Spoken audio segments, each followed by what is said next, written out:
Right, I think we're live. Good morning, Kyle.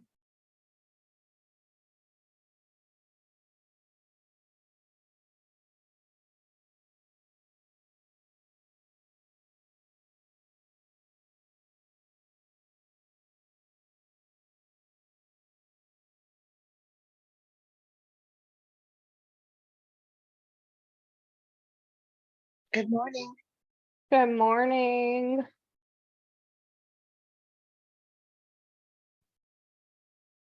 All right, I'm back.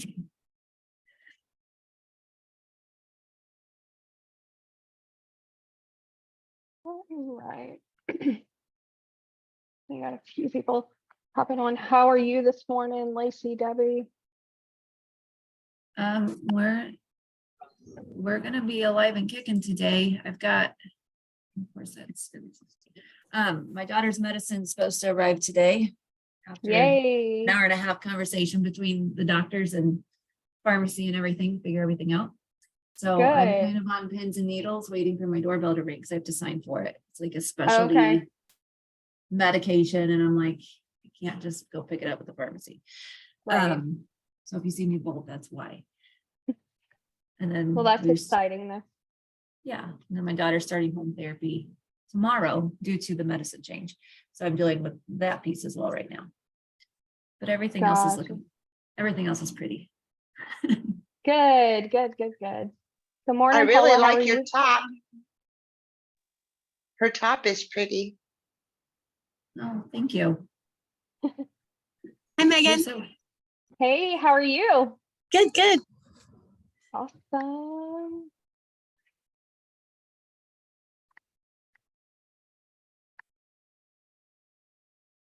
All right, let me make sure I repost this link. Debbie, how are you this morning? You're good? Freezing. But Freezing. yeah, I'm good. It's cold there? Oh yeah. It hasn't been like this for a lot of years. Really? Yeah, we got snow again this morning, so. Oh, wow. Yeah, it's like 80 something here. Yeah, don't even. Where are you, Megan? I'm in Louisiana. Oh, nice. Yep. We're back to chilly temperatures here. We were 70 yesterday, very cool and comfortable, and now we're back at high of 50. So we rebounded. We're ready for the warmer weather, but we don't want your snow. Debbie, Right. Yeah.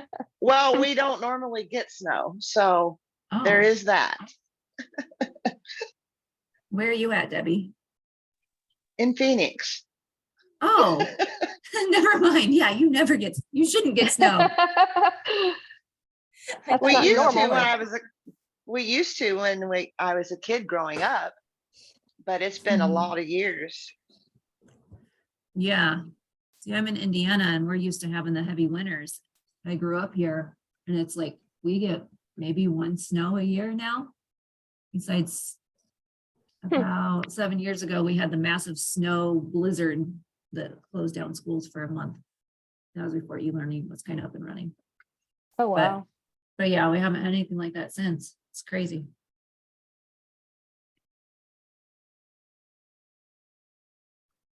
All right. Welcome, everyone. Hi. We have a couple ideas today, so I'm curious. Sounds like most everyone's doing okay. It's a good start. I had some things that I came across that we'll be sharing, but we wanted to check in and see how everyone was doing.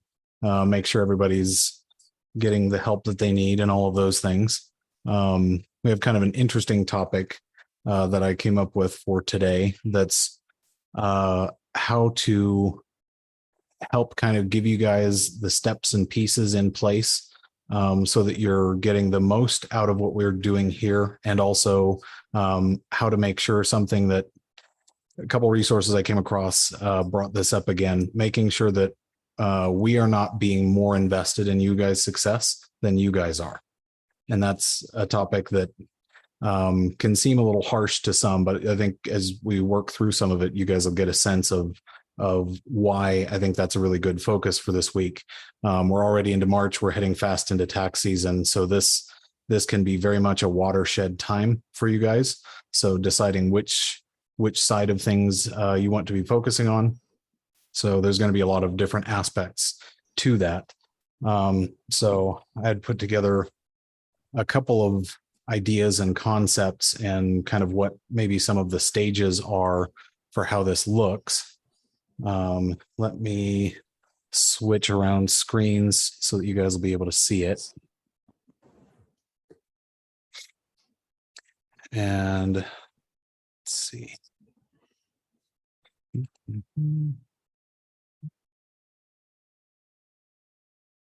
See this. It may be easiest just to share it in this mode. So let's make sure. Let's see if it's enabled. It should be. Okay.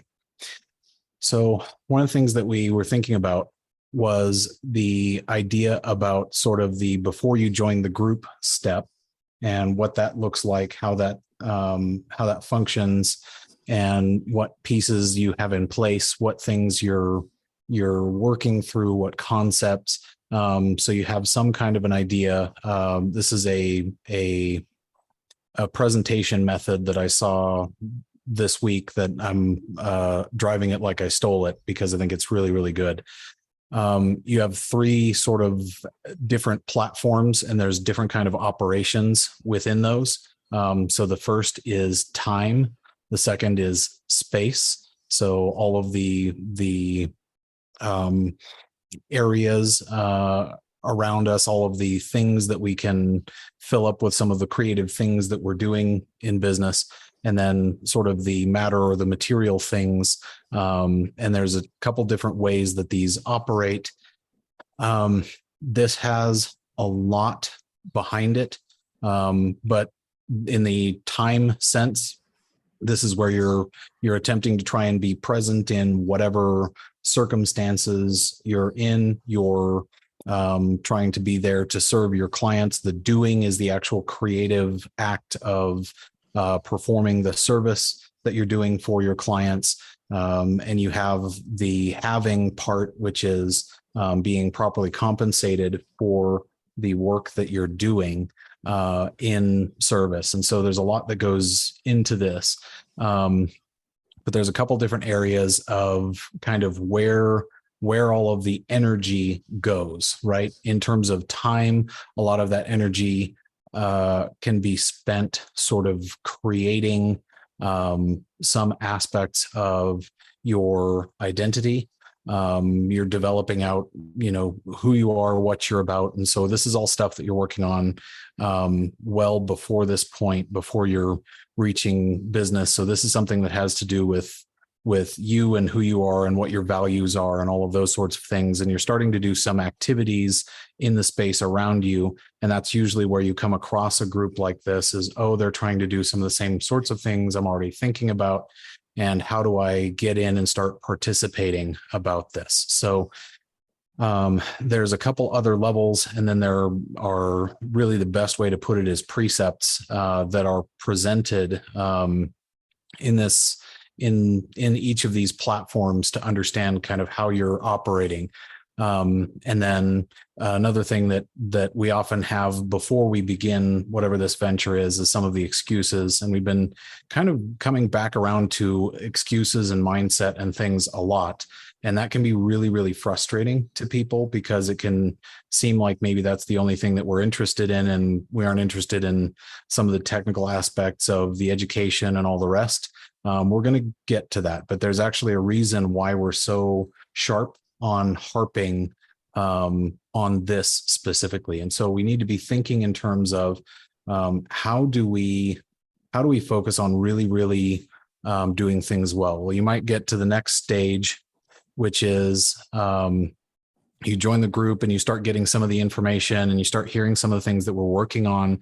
Mindset is really kind of the first precept that comes into play here. And so In the time area, we're spending a lot of time working on that mindset, working on how do we start viewing other things, because a lot of people maybe don't even really understand what we mean when we talk about mindset. And so a definition that I really appreciate is the strength of your ability to discipline your expectations, meaning that you start learning how to discipline your mind to focus on the good outcomes that are possible and look at the solutions or look at the possible problems as things that you may have to solve, but all of those are going to be serving the ends of achieving the goals that you're setting up. So this is something that I found really, really helpful to kind of clarify why that's so important. It's not something that you can do once and then you're done. You know everything. You've solved all the problems. You've overcome all of the hurdles. It's something that's a continual process. That's why it's a precept rather than just something that it's not a checkbox, right? So another thing that this group can kind of help you get to is the energy of sort of collecting the rightful compensation for the work that you're doing, how to do that. So these are some of the resources that we've been working on, like the quoting calculator and all of those things to help you guys get some kind of a framework around what is the value of the service. And that's where this group helps to start kind of supporting some of those things, and also helps you. This should also be highlighted here in perception. So this is a big area for the excuses, but the perception, how you understand the world that's around you, is going to be really, really important for your influencing your mindset, right? Do you see in terms of what your eyes see? And I don't have clients right now, or maybe I have 1 or 2 clients, but I really need 5, and I don't see how to market to them. I don't see any of the next steps, right?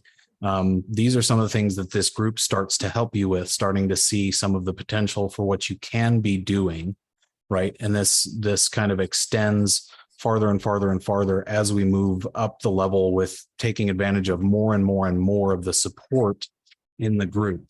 So there's some additional activity. There's some additional processes that go into place with this. And then you can start adding in some of the additional resources that we're working on developing right now. And so we've got things like the support calls. And so maybe you're working at the level of kind of just adding in the support calls and using the free group for where you're at, because that's a thing that makes sense.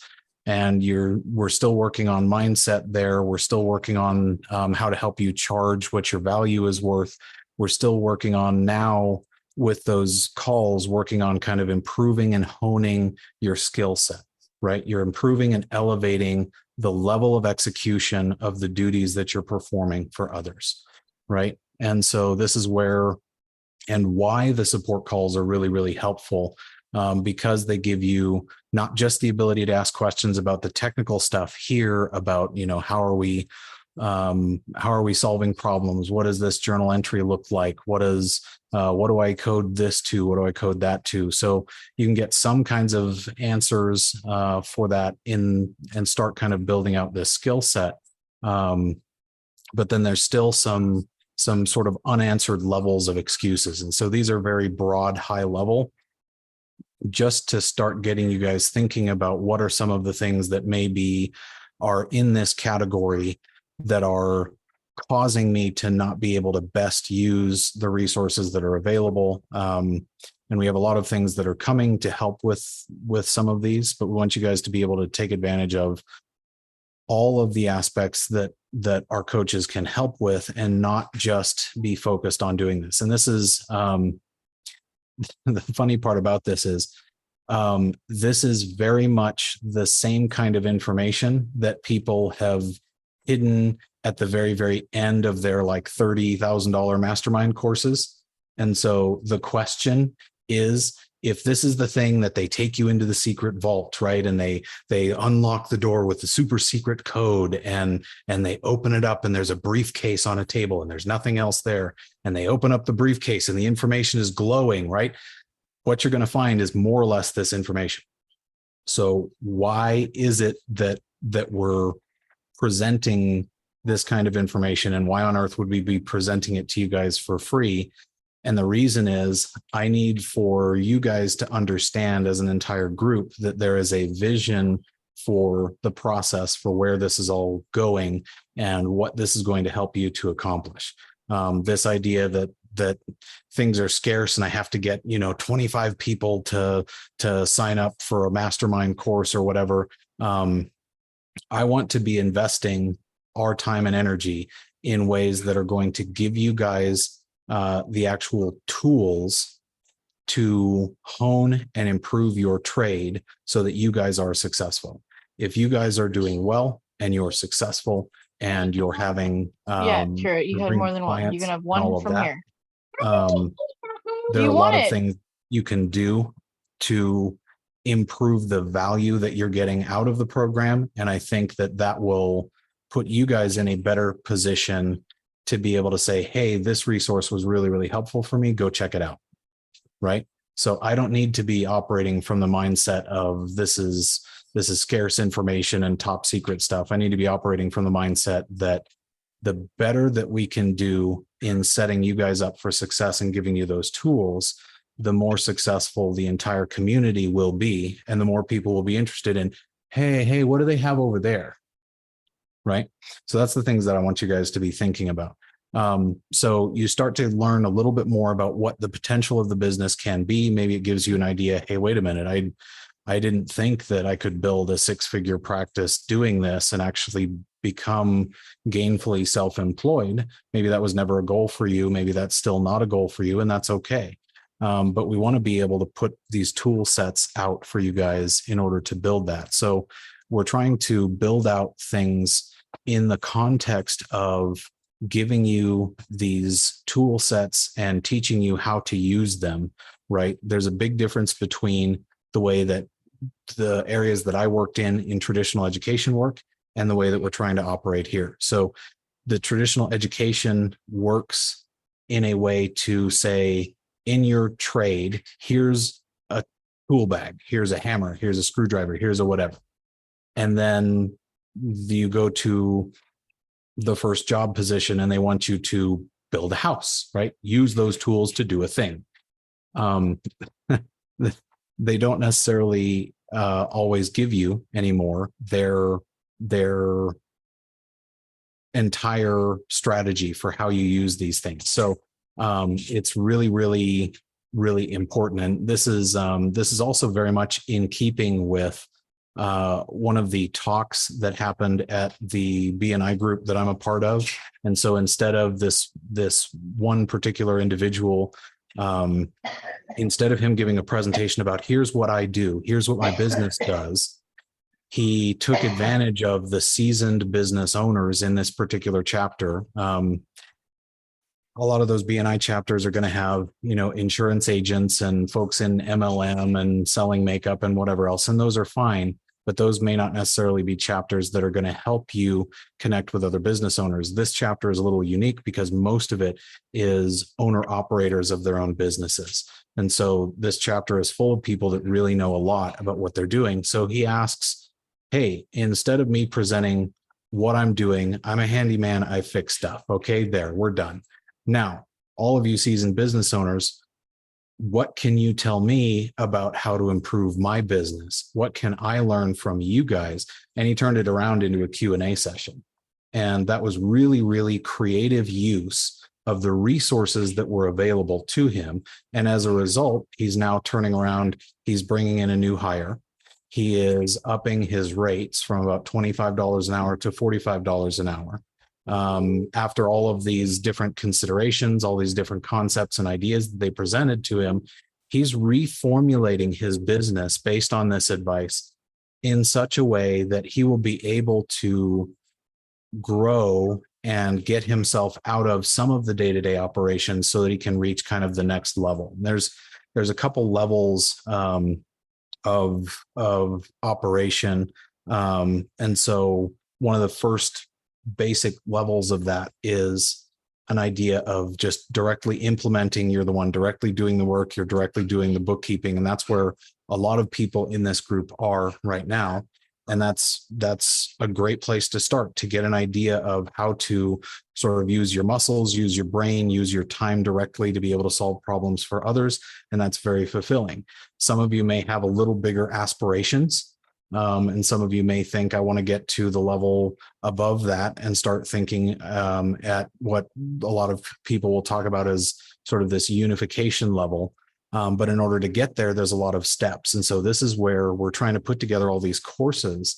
And it really is important. And Aaron, I'm going to touch on this. I'm going to touch on this idea because there is definitely a principle. And last week, the call, they talked about, look, make sure that, your four walls are secure, make sure your children are eating first, things like that. Right.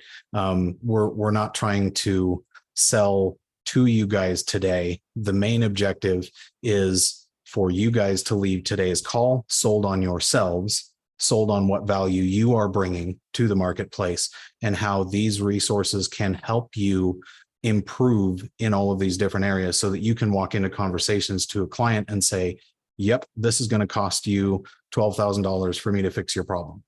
Right. Because one of the things we're going to touch on is if you haven't ever spent $12,000 on something, it can be very hard to convince somebody else, yep, you need to do this. Don't see through the mask. Don't see that I don't know what I'm talking about. Don't see that I have fear, right? So we want to get you guys thinking in terms of how does all of this work? So using all of the resources that we're very much in the process of creating, we're going to be helping with some of these areas of mindset and skill set. So continuing to hone your technical abilities with this, continuing to hone some of the practice and putting it into practice. Real quickly in the chat, does anyone know really the major difference between amateur and professional? I heard very recently a profound way of explaining the difference. So in the chat, let me know what's the biggest difference between an amateur and a pro? As you guys are putting in your responses, because I'm curious to see what the responses are. We're going to talk a little bit more about some of the tool set. So some of the things that we're implementing for course material are going to help build out the tool set for what you guys need in detail, all the technology stack, all of some of the methods of developing processes and procedures. Some of that is going to be broad principles. Some of that you're going to have to customize to your specific client because no two are going to need exactly the same things. But we're really going to be focusing on the tool set, the education, but we're also going to be focusing on these areas that are bolded too, focusing on refining and honing your identity in the professional sense. And so I see a couple responses on pro versus amateur. So keep them coming, and then we'll touch on that one.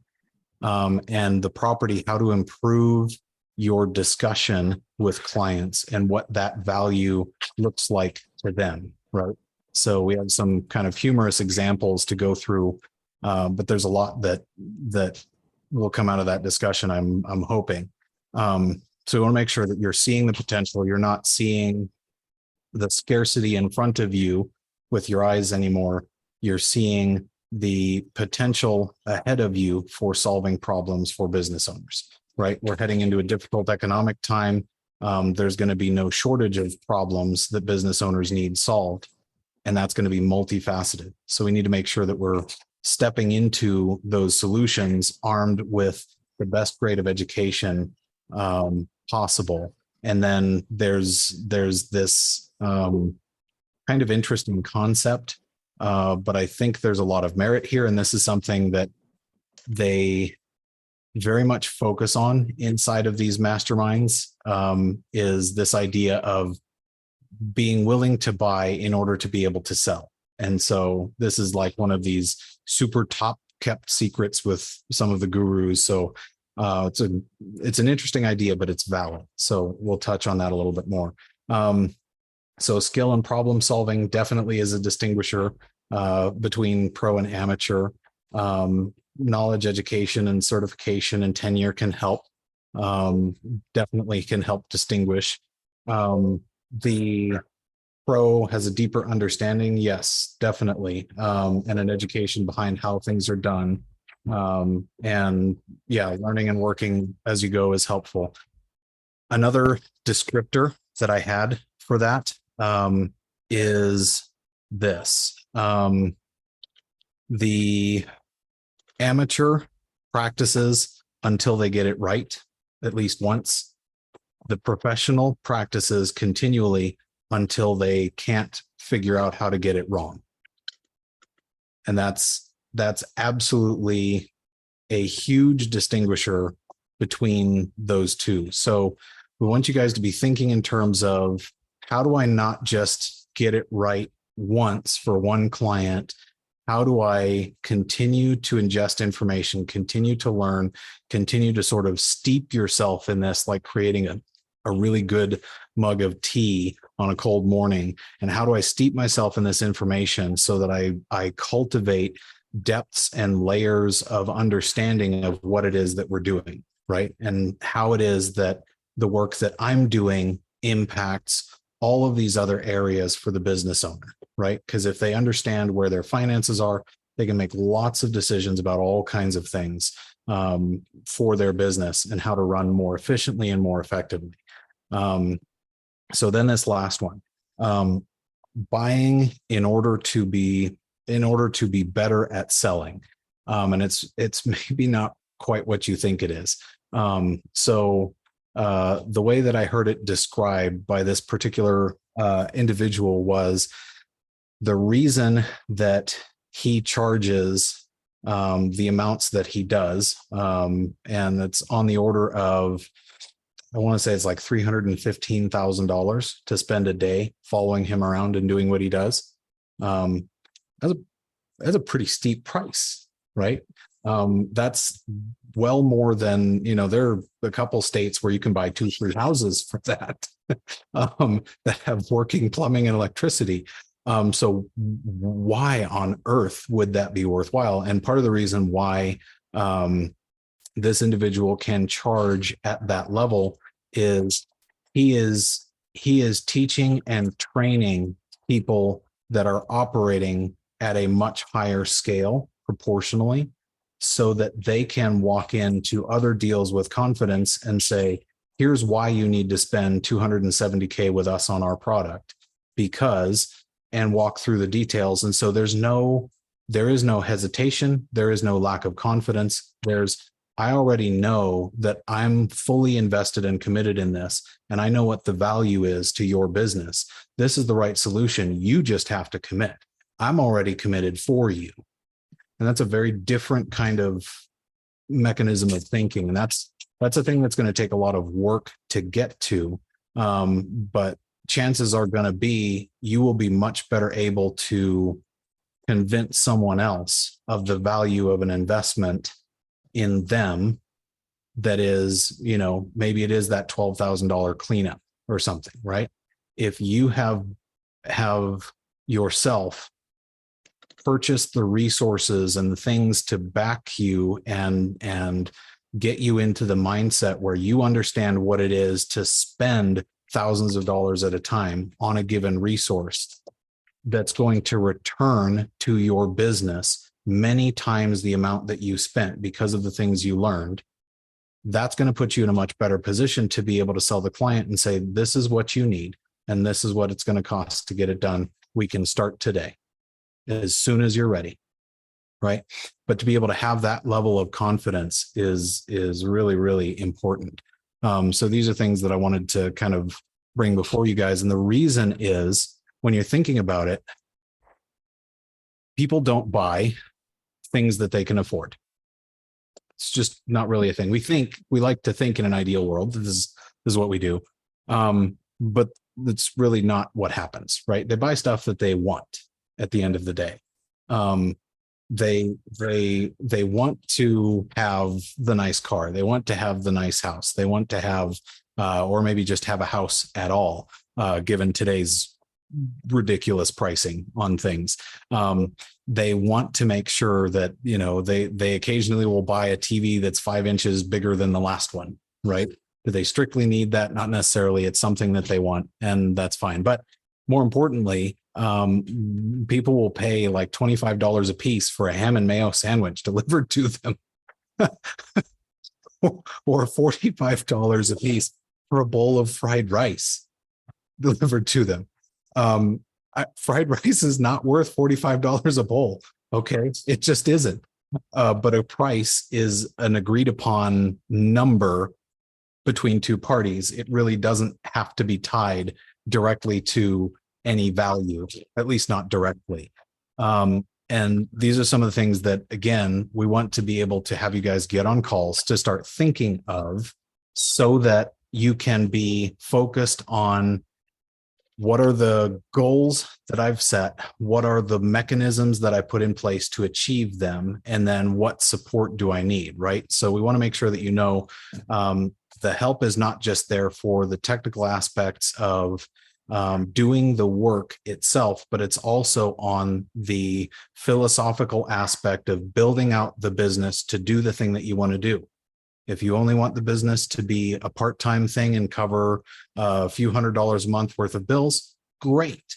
But yeah, you want to be working on building out these systems and processes so that you're reaching the goals that you want to consistently. And one of the big focuses this week is trying to give you guys the tools to be able to be consistent in your service across all of the clients you're working on. So we talked a little bit in the coaching businesses group about that this week, because I think it's really, really important to be consistent with what you want to be putting forward as your brand of service, right? And that's going to look a little bit different for each of the different clients that you serve, but the kind of service that you're giving to them should be pretty consistent.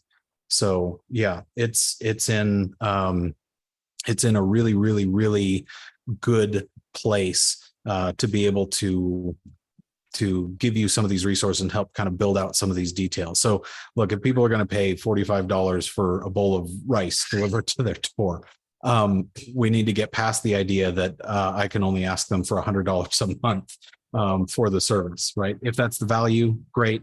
If not, great.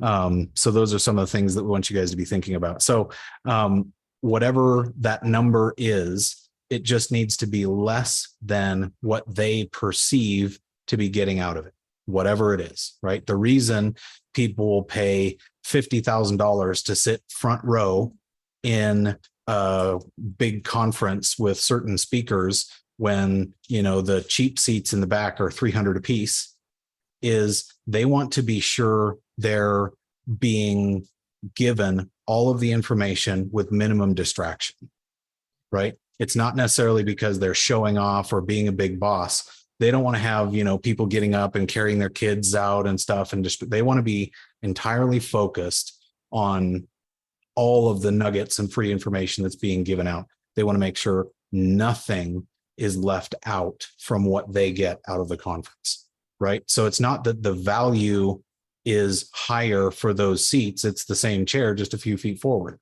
But the understanding of what they get out of it is higher to them, and they are willing to upgrade to those VIP seats, right? So those products only exist and those upsells only exist because there's a way to show someone that that value is greater than what they're paying out of it, right? Because that one comment they may not miss because of that might be the thing that helps them land the next 7-figure deal.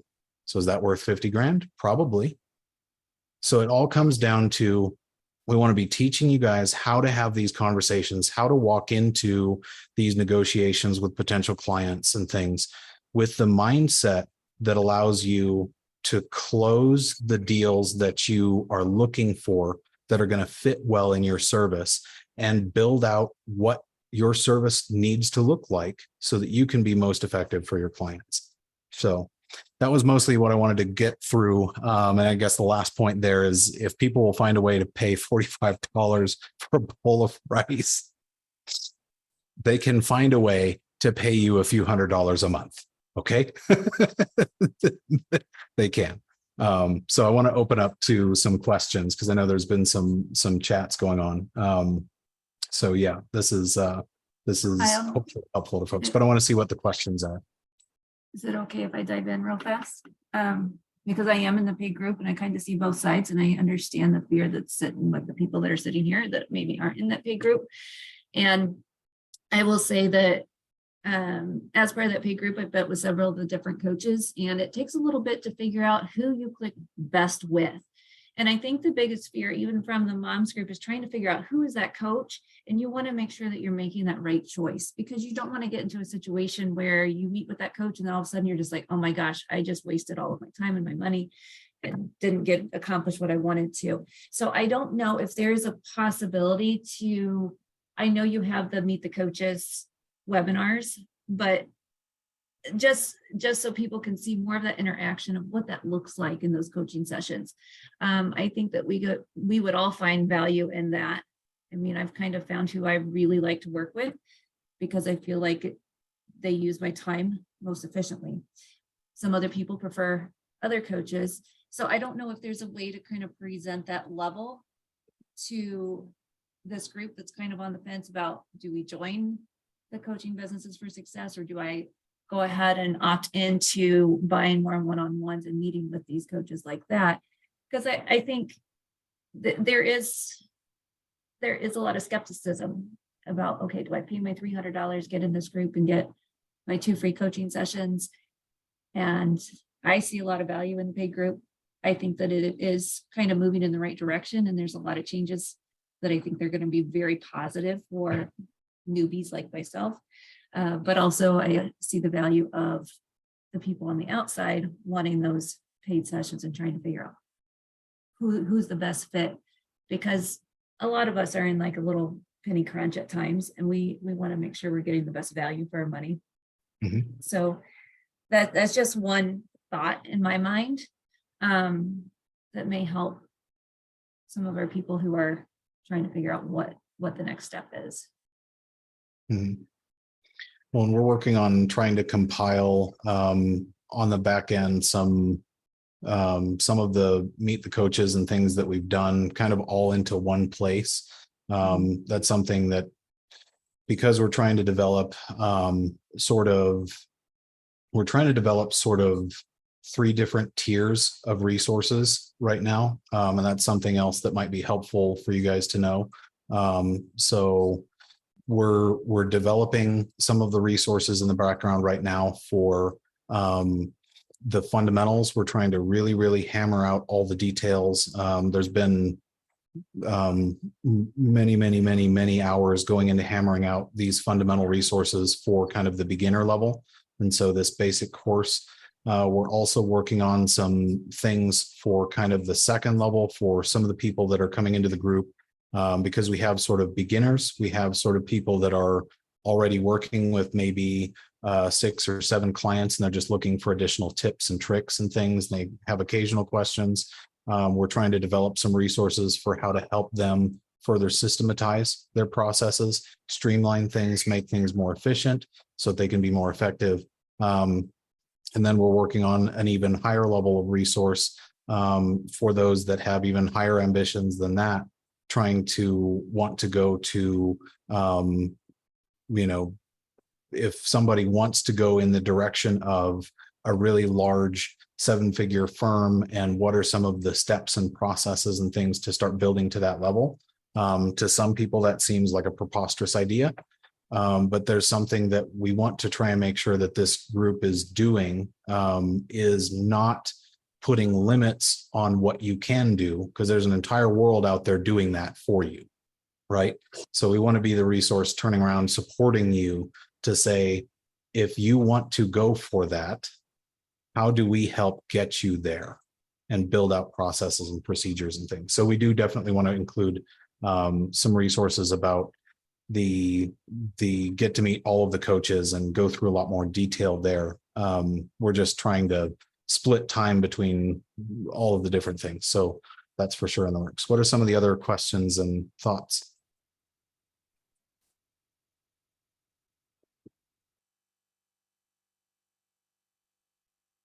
Yeah, I see a couple of comments there about making sure that we're asking questions and getting information from clients and how that can save us a lot of headache. That's very, very important. What are some of the other questions and thoughts that you guys have? Or even better yet, what are some of the goals that you're thinking of or want to spend more time thinking about so that we can help you with those? So I know Megan knows this because I posted it. I had literally just signed my first client, and in trying to get her set up and everything, it's been a lot of back and forth emails. And I'm just trying to get to the point where I'm comfortable with how everything looks so far, and also to get my first payment. Still trying to figure that out because I have, like the ACH draft paperwork. Now it's just where to go from here. And am I doing an invoice? Am I doing a sales receipt? Can I actually do that part? Or do I still need to have her go through the motions? But just getting to the point where I'm comfortable in setting up her chart of accounts to make sure she's doing everything correctly. And just finally got her to set up or connect her bank account to QuickBooks last night. So I got kind of a firsthand view finally of what I'm going to be working through. But it's more of just being the first client and being the first real thing of like looking into it's how do I know that I'm actually truly set up the way I need to be. And Megan, maybe you can speak a little bit to the process that you've used, because you've developed that over the course of time, because you started out very much from the standpoint of some hard circumstances that brought you into this, and then helped as you started building this out, you kind of learned how to build out some of the processes and things from the old school of kick you in the backside. Yep. So Aaron, one thing, as far as the ACH agreement, yes, that you will set up as sales receipt to be able to process their payment and stuff. As far as everything else, yeah, I mean, like I've tried to do everything the cheapest, freest way possible from the beginning, just because I didn't have the money to spend on all these extra things. So it was emailing over something for them to print out and scan and send back in the very beginning, as far as engagement letter and ACH agreements, Google Drive to upload all your documents and stuff like that. So yeah, I mean, cheapest, freest way possible. And then, I mean, like rely on the groups asking questions and stuff like that for sure. Okay. Does that help or bring up any more specific questions? I think it's more of just if I go in and start setting up a sales receipt to get this first payment going, is it gonna give me a place to fill in her account stuff? Yep. Yeah. So when you before go, it even says send and close, or will it pull up automatically? when you hit sales receipt, it pulls up and says like you have to put information in to create a sales receipt. So whether it's credit card, bank information, however you did that. Now there is a little box that in the very beginning I forgot to check, and it will not process the payment. It says I have authorization to process this payment. Make sure you check that box or it will not process it. Okay. Because that's, Yeah. I think, the biggest thing is if I can get that first payment in, then I'd feel comfortable getting a one-on-one to be able to then go through and be like, hey, this is what I'm looking at. I just want to start getting things, organized so that I know when certain things come through, I can already categorize it. It does seem like some commingling, or she probably thinks that it's more business related, but I don't think it is. But that's, again, it's a personal opinion on, I'm now the one looking at your books. You might think one thing and I think another. Yep. Yeah. and Yeah, that's I mean, I would definitely, like, once you get that payment process, that's like sign up for a one-to-one, like, and when you hop in that one-to-one, tell whoever you sign up with, like, hey, this is my first client. I've Mhm. never done a client before. So they walk you through every single step. Like, this is what I would do if this were my first client. Look at this. This is how this needs to be set up. And, they kind of give you a checklist. And then it can be like, hey, now you have some homework per se, go do some work, come back, and either when you have questions or, hey, now I've completed everything you told me, what would be my next step? Or can you review this kind of thing, just to make sure you have a really good handle and hands-on learning with that first client. Megan, on top of that, because I have only invoiced my clients because I've only done their cleanup so far and getting ready to meet with one for the recurring piece. Is there a way that if you could type out just like list of directions on how to set up that recurring payment in QuickBooks and put it in the Yeah. file or something? I mean, just really simple, because sometimes I find myself looking for information like that. And I'm like, oh, now I got to watch this whole webinar and I've got to spend an hour watching the webinar just to pull out and tease out the little pieces of information. Whereas that would just be a quick reference. Well, and I will tell you this, I don't, a lot of the stuff, and I don't know if this is one of the pieces I'd have to touch base with Sherry, but a lot of the stuff with the course that we're building out, everything is It's in there. 5-minute, 10-minute videos and stuff like that. So you don't have to dig and watch or whatever. It says, hey, this is how you set up a QBO account. You click on that video, you watch it about that one specific topic. It's not, I got to watch hours of videos to get the piece of information I need. Right. I love No, that. it's very, very built out and modular because again, and a lot of the people won't necessarily know my background. I spent about 6 years in different capacities as a professor. I'm a PhD chemical engineer. I know a thing or two about education. The reason I can speak authoritatively on a number of topics is I've done much study and reading in a lot of different areas. That doesn't mean I know everything about everything, but that does mean that I have a really good idea how to be able to ask questions, be asking the right kinds of questions, and be able to get to the information to correctly answer those questions in a lot of different areas of study. So I'm trying to bring to bear that educational expertise in building out the foundation. So that's part of the reason why people haven't seen a lot of me up until this point is I've been trying to help with some of the substructure of what we're trying to build out, some of the vision things for where we're trying to head and what pieces and parts we're going to need in place to be able to make a lot of people successful through this program, not how do we quickly get as many people to buy calls as possible, because that's not actually our goal at all, right? Our goal is to help as many people as possible so that they go, hey, these guys help me, go check them out, right? I would rather us grow through those mechanisms than others. So what are some of the other questions? I'm answering a couple of them in the chat. As far as like some additional times for the kind of office hours and co-working call, it's definitely something that we're talking about. Yeah, it looks like Megan is on it because Megan is awesome. That's why we keep her around. So yeah, we're definitely open to discussing. And so that's something that we can talk with Sandra about. And as you guys have requests, let people know, because try as we might, we can't read your mind. If I could invent that machine, I could retire tomorrow, right? But I don't think that's going to happen. So if you guys would like a different time, maybe suggest some different ones. Because what we're not trying to do is have you not be able to get on calls and not be able to get the value out of those because of missing them during kids. But we are also trying to make sure that you can catch the replay if you have time at a different time. So if there's a time when you're working and it would fit a lot better, suggest some of those and we can look at rescheduling those. So we're not trying to be rigid. You have to conform to our schedule. We're trying to do what we reasonably can to make sure that you guys are best served and it's most effective for you. Is there a way that Sandra, because I know that she usually runs those co-working calls and she's awesome, by the way.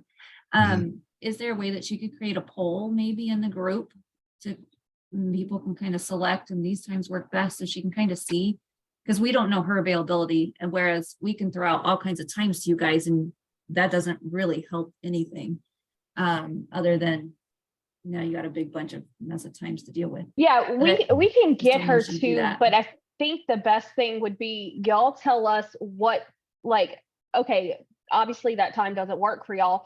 So 2 o'clock on any day during the week works really well, Mhm. you know, and then we can kind of see, okay, well, what day would that fit her schedule better? We need like Yeah. somewhat of an idea on a time frame to be able to go with. Because the next thing is everybody's Right. in different time zones, you know. So, Yeah, that's so why I was we do thinking need to- if we situated against her poll is based on her time zone. And then everybody just kind of conforms to that and trying to pick their time. Because if I tell you my times are 10 to 2, that means nothing being Eastern, depending on where she's at. Mhm. And I don't remember where she's located. So that's why I thought She's if in we could- Arizona. she's in Yeah. Arizona. So yeah, she's Arizona. definitely So that behind me. means her time Yeah, technically changes, but everybody else doesn't, because her time stays the same all the time because Arizona. So they don't time change. Oh, they don't time change. And so oh, I wish we that's didn't. some of the other things that we have to orchestrate on the back end all the time is wait, which What times time? are you in now? Yeah, So Arizona does not believe in daylight conservation. They have so much extra they would export it if they could. Okay. Especially to the cold eastern states. So Indiana was that way for years. Now it's not. yes, very much so. So there's another question in the chat about dealing with difficult clients.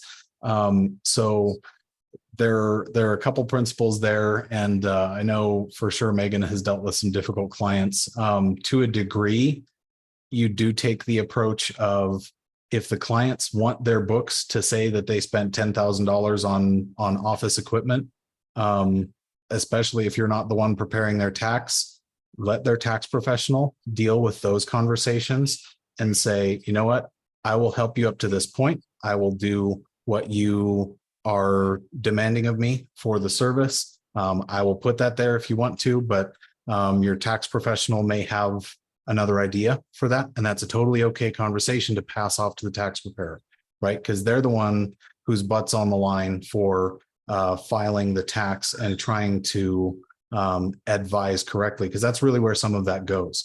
And that takes the pressure off of you guys again in those situations to go, all right, I'll do it this way. Understand at the end of the year, your tax professional may suggest otherwise, and that's an okay thing so long as everybody understands that, right? So even if Yep. they think that they want dry erase markers coded to mileage expense, it's not worth the argument. It's not worth your time and energy. Say, oh, okay, you got it. If they're being belligerent and difficult in another manner, likewise, that's something that you also don't have to take.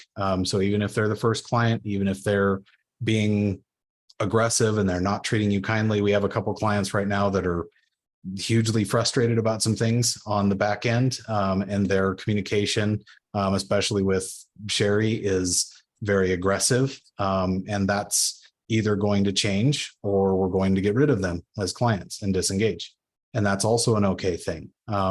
So all of those things are okay approaches to have, because what you're trying to do is you're trying to craft a business where you can consistently serve a group of people, solve their problems, and do so in a manner that works, that you can do well, you can do consistently, and you can do long-term, right? Trying to be in a panic mindset, just take any client, take any money in the door, puts you at risk of immediately, very rapidly burning out on this. And all of these things are why we want you guys to get on support calls to get answers to these kinds of questions. Don't be afraid to ask them. Don't be afraid to ask them in the group. If you don't want to ask a question in the group, get on with the coaches. A lot of them are going to be able to give you a lot of advice.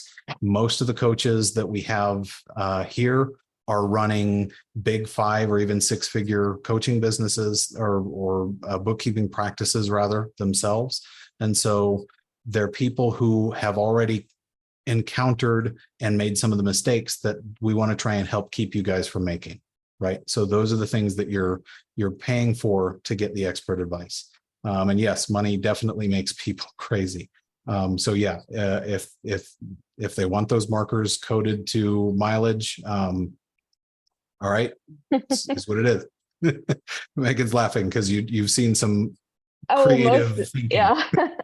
Most definitely. And that was definitely a hard thing to get used to in the beginning, because you know how it should be, they cannot do that.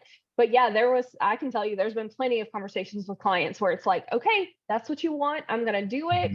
That's up to y'all what happens after that, because I told you it was incorrect, So yeah, ton of those conversations.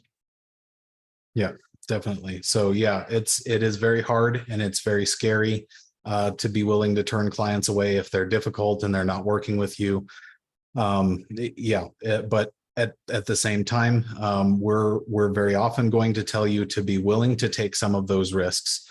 And a lot of the reasoning is the same way that Mike Michalowicz wrote in his book, The Pumpkin Plan. The way that people grow those giant pumpkins is not by growing every single pumpkin on the vine. They go through regularly, repeatedly, and they trim out the ones that aren't growing well enough. They trim out the ones that are taking away resources from the good clients, right? There's a lot of discussion about the 80-20 principle, the Pareto principle. Again, stuff that these gurus keep locked in their $20,000 plus course vaults, and things that we're giving to you guys for free, even though any other advisor would say, no, you can't do that. Don't tell them, right? Whatever. Look, the thing is, we want you guys to be focused on growing the practice that works best for you, serves your goals, and serves your clients well. If we do that, we've been very successful in what our goals are.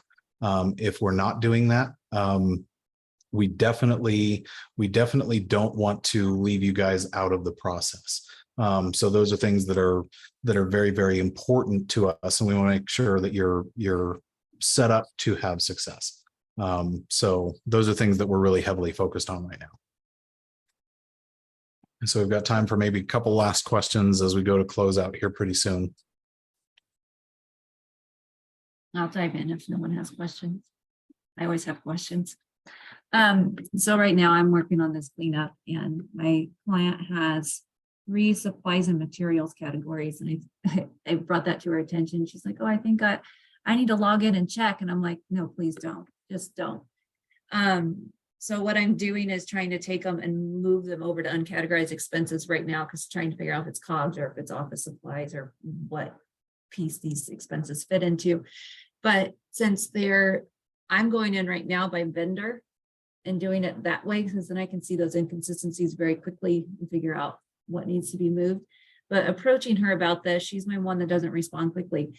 Would it be okay or standard to say, hey, what are typically all of your Meyer expenses applied to? Can I kind of clump them, or is it best to go one by one on that? Because I don't know that we're going to get far on one each at a transactional level. I mean, it really depends, because I don't know what kind of business or what kind of transactions and stuff like that, but to say, I have a client, they buy stuff on Amazon. Well, sometimes it's stuff that they're using to make their products, so it's cost of goods sold because they're going to make it and resell it. Whereas sometimes it's office supplies or tools they need it to do stuff. So, Okay. I mean, if the client can tell you, yes, every single time I purchase something from this place, it goes to this category, then yes, you could lump them together and assume that. Okay. I'm going to attempt that and see if we get a little movement. So I'm going to try to close out a category. Yeah. Okay. I have a question about looking through the first time. When you're looking through all the bank register stuff, how do you actually know what some of these things are? Or am I supposed to do the research on it? Or am I supposed to ask the client? Because some of it is just very plain, this, it's from here. I'm like, oh, I don't know what that is though. Yes. So what I normally do is try to exhaust all the resources I can in QuickBooks. So categorization history, we'll try to look up the vendor. You can search by the descriptions and see if anything else pops up. So if they've been in QuickBooks, you might be able to find some history like that. If not, if it has a vendor or something in the description, I usually next thing try to Google, can I figure out what this company is, what are they doing? Can I figure it out that way? If not, then yes, your first couple of months with a new client typically are asking them tons of questions, because I have a lot of clients that are out of state. So some of these, like, hey, that's the hardware store right across the street. I don't know that because I'm not local to you. So I couldn't just figure that out very easily. So a lot of it is asking a ton of questions, and they're usually okay with that, you know, because they know, hey, you're learning their books, you're learning their spending habits and stuff. So it's not wrong to have to sit there and go, hey, I've got a list of things that I don't know what they are. Can you explain them to me? No, not at all. I think honestly, that is one of the biggest mistakes that I see bookkeepers make. They're too scared to ask the client questions. It's okay to ask them questions, and it's okay to say, hey, I don't know what this transaction is or whatever. They will sit there and spend hours or spinning their wheels and like, he coded this to this and I have no idea what it is. Well, there's no way for some of that stuff. It's just no way, no matter how much research you do, how much you do, you're just not going to figure it out. You have to ask the client. So yeah, definitely don't feel bad about having to ask them a ton of questions in the beginning at all. Okay, because most of it right now is all coming up uncategorized expense, and it's Yeah. just like random stuff everywhere. And I'm like, I figured out a couple of just looking at it going, well, I know this is your rent building, this is your insurance, whether I know what kind of insurance, don't know, but it's insurance. And then they had like Calendly on there, and I was like, okay, well, that's another due and subscription. Those were easy, but things like Kohl's, Amazon, well, you're a marketing agency, so What are I you don't know buying? what these Yeah. things are. No Yeah, idea. that's okay. That's definitely okay to ask them questions about that. That's the biggest thing. Just knock out what you know right off the bat, and then what's left, you know, you need to send them a list and say, hey, what is this? Okay. Mhm. Excellent. I don't see any additional questions, so I think we'll Nope. close off there. So yeah, there'll be probably a lot of things to follow up from this discussion, but make sure that you guys are scheduling and taking advantage of those calls so that you can get the most out of them, and make sure that you're communicating, you know, everything that you guys are missing or need for support. We're trying to build a lot of stuff into the course to try and get you from, I have no clue what I'm doing, I've never had a business before, all the way to working through your first client, all in that beginner course. And so all the business structure and just all of that stuff. So we're trying to pack way more into it than we've seen anywhere else. A lot of things coming. We're trying to get that done as quickly as we can. But rather than rushing it and missing stuff that we know you're going to need, we're trying to be really thorough and detailed. So we appreciate the patience on that, but I think it's going to be very well worth the wait. So I think you guys are going to be really able to benefit greatly from that. Yep, I So, agree. thanks for logging in. And if you guys have follow-up questions, be sure to attach them to the comments after the fact, and we'll try and get back to them. Yep, y'all have a good day. You too. Bye. Thank you. Good luck.